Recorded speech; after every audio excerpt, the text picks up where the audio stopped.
Well, it's Friday. Another work week has passed, and what have I done with my life? I don't know, but I've shared it with you every morning at 10 o'clock. Uh, I ran across something this morning. I was upstairs going through books, and I actually went upstairs to get this. Okay, I've posted some images from the wonderful people at Tashin that do coffee table books and art books and things like that. And this is quite a quite a volume here from their library of the Esoterica, and it's on tarot. It's an absolutely gorgeous book. That's the back cover. And Constance and I are flattered to have a few images from our Tarot of Ceremonial Magic featured. Even heading up part one is our Fool card. And in keeping with the Friday morose, stepping into the oblivion, or into oblivion.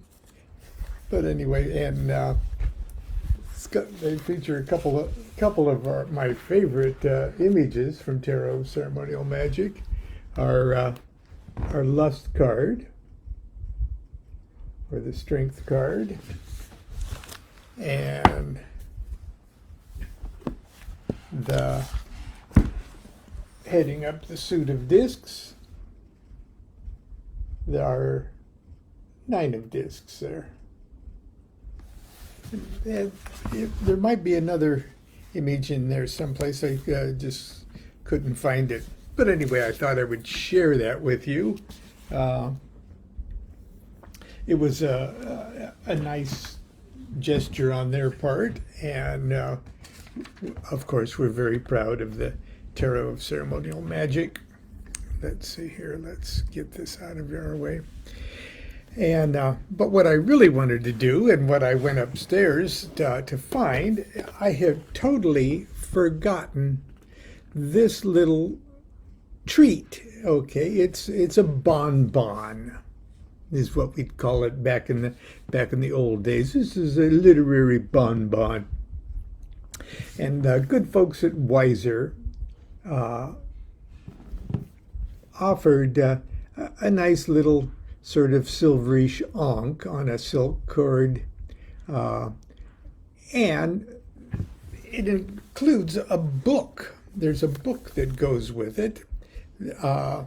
That was just sort of thrown together by the editors of Wiser, but they asked me to write the introduction to it, and I've completely, unlike me, I've forgotten that I even wrote that introduction, and it's something that I didn't share in my book of introductions, allow me to introduce. But anyway, and I never actually opened this and used this or played with it or anything else. I looked this morning, and it's still available on Amazon. But here's the book. Okay, it's called the ANKH, Key of Life. And just as a bonbon, or bumble, I'm going to share it with you this morning because, frankly, I've completely forgotten what I'd written. And I think, let's see, what date was this? This was back in 2007, before many of you were born, perhaps. Anyway, so let me dig out the introduction here. Oh, and the book itself is full of many images and of crosses and circles and things like that, and a lot of halftone Egyptian images and things like that. And there's even a few sort of cutesy magical spells and things like that included in the back. Just sort of a hodgepodge.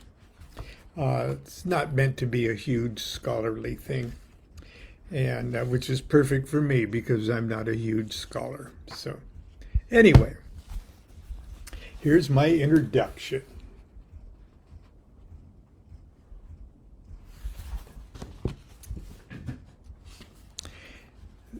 The Ankh is one of the most recognized spiritual symbols in the world. Revered quietly by 19th century esotericists, it burst with psychedelic panache upon the expanding consciousness of the 20th century in the 1960s. Dangling from the necks of hippies or splashed colorfully upon the sides of misshapen VW microvans, I still drive a misshapen VW microvan. But I digress. Dangling from the necks of hippies or splashed colorfully upon the sides of a misshapen VW microvan, this ancient and sacred symbol came to represent in the consciousness of Western civilizations all things spiritually free and life-affirming. I recall stepping into the LA Free Press bookstore in Los Angeles in the summer of 1966 and seeing this strange cross-like symbol hanging next to peace sign medallions and Sanskrit ohms. I asked the long-haired cashier in the blue work shirt, "What is this cross? Is it the sign of Venus?" He snapped back at me. "No, man, it's an ANKH. It stands for free love, man." I bought one on the spot. I would soon learn that the ANKH meant more than just free love. Indeed, to the subculture of the 1960s, this looped cross symbolized the universal forces of goodness and justice, the righteous enemy of institutions and endeavors that bring death and destruction to humanity in our world. Like tie-dyed Van Helsings. Oh, I have a turn of phrase there. I was a younger writer in those days. Like tie-dyed Van Helsings, we brandish the ANKH before us to repel the Dracula of the evil war establishment of that turbulent era. If any symbol on earth could hold such power, it's certainly the ANKH. Its antiquity cannot be measured. And no one today can say with certainty what its ultimate origin is. There's little doubt that the instrument by which the ancient Egyptians measured the rise and fall of the Nile, vital data for a culture that depended upon the seasonal flow of the river, was shaped like an ankh. The stick that they used to measure the depth, it had a handle and they would stick it down in the mud. As important as the practical function was, however, the ankh became profoundly more important as a religious symbol. In Egyptian art, the ankh is pictured in the hands of the gods and held to the pharaoh's lips as if it were the breath of life itself. And there's a nice little diagram of that.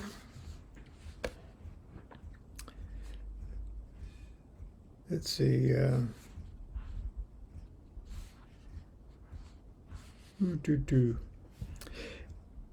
Its form, a not so subtle conjunction of the female and male generative organs, evokes the eternal powers of self-regeneration. With its oval head and outstretched arms and slender stalk, it mirrors the human form. Indeed, ornate ankh-shaped hand mirrors have been found in tombs of the ancient Egyptians. As if to affirm the great truth that the secret of life can only be discovered through self-reflection, the Egyptian word for mirror is ankh. Some believe the ankh was the rod of Moses or Aaron, the staff of Hermes, and the archetype of the caduceus.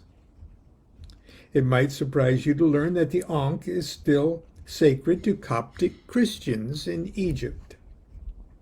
And the crux ansata, cross with a handle, is the source and inspiration of what most Western of mystical symbols, the rose cross. Let's see, is that it? It should not surprise us, therefore, that the symbol of the ankh is not limited to any one religion, or that it cannot be properly defined. Indeed, once a symbol is defined, it ceases to be a symbol and becomes an emblem that crystallizes a narrow idea into a dead form. A symbol is alive and ever-changing. It must remain a mystery, an eternal mystery. It's a consensus among many modern esotericists that the ankh was designed to be recognized by the ancient eye as a simple sandal strap. This is my favorite theory, for it suggests to me that the secret that life is a journey. Each of us must make one step at a time. It's simply a matter of going, a process of voluntary movement, a willed commitment to move on, move up, and become something greater than we are now. What a fitting symbol for the world's most respected and venerable publisher of esoteric literature.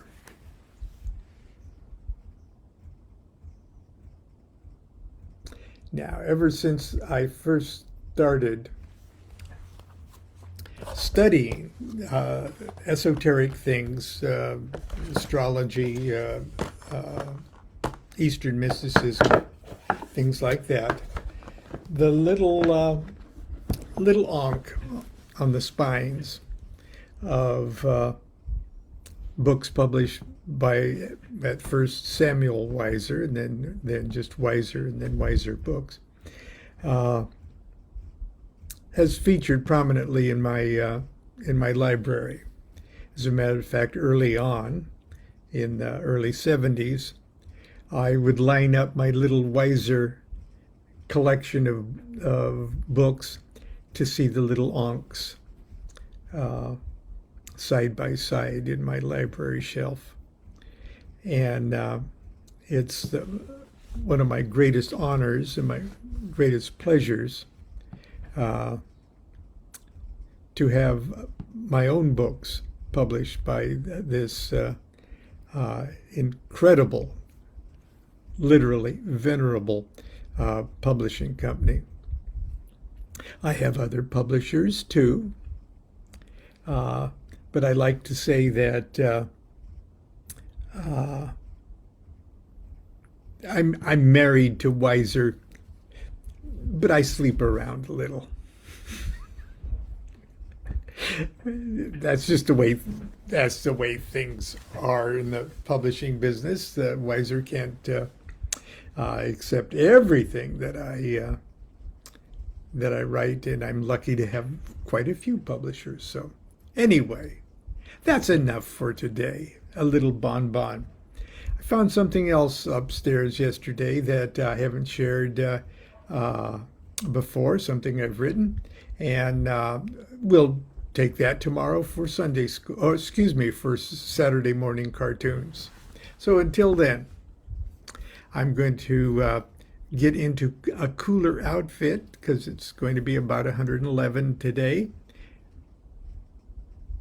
And we'll see you tomorrow if I don't melt away today. Continue to be good to yourself and be good to each other. Do what thou wilt shall be the whole of the law. Love is the law, love under will.